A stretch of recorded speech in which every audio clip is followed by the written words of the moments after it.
Hello everyone, this is Robert Craven. I'm the founder of Scale Passion. I'm here today with your weekly challenge. Today's challenge is all about getting to know your best customers in a deeper way.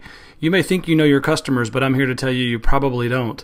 I could tell you a quick story about a customer I had in Chicago, Illinois, when I was the CEO of a dietary supplement company. And I went in there and faced the patriarch, really, and his son. And it was all about price to this family. I started talking about value. I started talking about being number one in the market. I started talking about having 3 categories as number one and 2 or 3 SKUs that were producing significant revenue, et cetera. And none of that mattered. And what I was able to do is step back and ask them more questions about their customers. And it turns out when I walked through their store, there were signs everywhere, deep discounts, 20% off. They catered to a customer that was looking for price. So I stepped back. I said, tell me more about your customer. And they didn't warm up to me very easily, but they started talking a little bit about their customer, and it was all about price. So even though we had a premium product, to them it was all about price. So what we ended up doing, by me asking lots and lots of questions about what made them tick, what we ended up doing was basically giving them a price discount, but in exchange for that, we would not send reps in the store, and they had to agree to take every single new item, and we would only do business with them by phone. And then I told them I would come out as often as they wanted to see me personally to help them. They were a nice large account.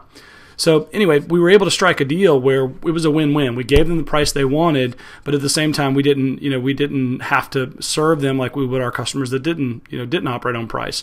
So it was an excellent dialogue, and you may have done that. But let me give you a few practical and tactical tips on how to get to know your customer in a unique and deeper way. And this applies if you're a nonprofit or a service company or any type product company, any type of company.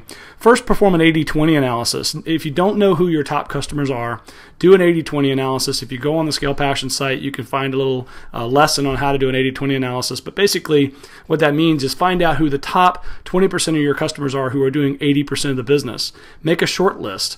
That top 20% that does 80% of your business is going to be maybe 5, 10, I don't know, depending on your customer base, 20 customers. And if you're a nonprofit, it might be donors, for example. Now, I want you right now to pick up the phone and schedule to go talk to the top level people at your top customers.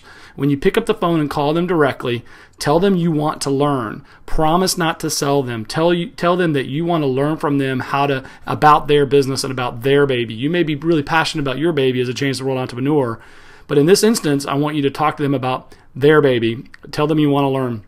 The other thing you want to do is take them out to lunch or dinner. Get them away from the office so there's no distractions. Don't have them come to your office, etc. Another way to do this might be to ask them for a tour of their facility, for example, so that when you get that tour going, then you can go to lunch, and it gives you an opportunity to let them talk about their baby on the tour. It's a wonderful way to break the ice. The other thing you need to do before this customer call is do your homework.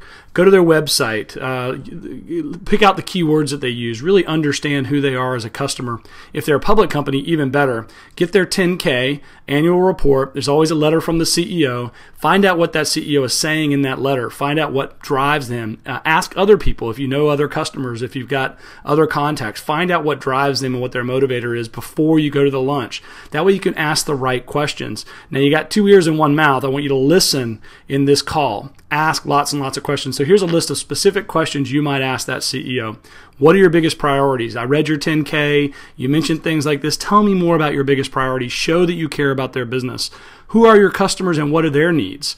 They're your customer, but if you can satisfy their customer, now you're adding true value. So tell me about your customer. Tell me about your best vendors. Tell me about your best suppliers. Tell me about the competitors in my space who serve you. How are they the best? You don't have to name them specifically, but ask them, what do they do well? What about the worst vendors that you have? What is it that they do terrible that you hate? I could tell you that I've done a lot of these calls and asked these types of questions and learned little things like, you guys put this extra line on the invoice and it drives my accounting department nuts. Well, I went back and checked with our accounting department. We didn't need that line. So we were able to remove that and take a customer's level of satisfaction even just up a notch. And it turned out to be a big deal. So other things you might ask later on in the conversation, what can we start doing that we're not doing, or what should we stop doing right away? These questions are key. A good one is, once you feel more comfortable and you know about their kids, and it might be later in the conversation, you could say, what really hurts? What part of your marketplace, what part of your company, where's the pain in your market? Where's the pain in your company? And if you can get them talking about the pain, you've made significant strides. And I've done this with several companies, and they were able to tell me, look, we had one retailer that was a great partner of ours when I was at Dietary Supplement Company as a CEO, and they were able to share with us that most of the vendors, 90% of the vendors that called on them, just weren't prepared. They weren't prepared with good data. So we always showed up with good data and good analysis, and it just put us a rung above everyone else, and we were able to get some great treatment.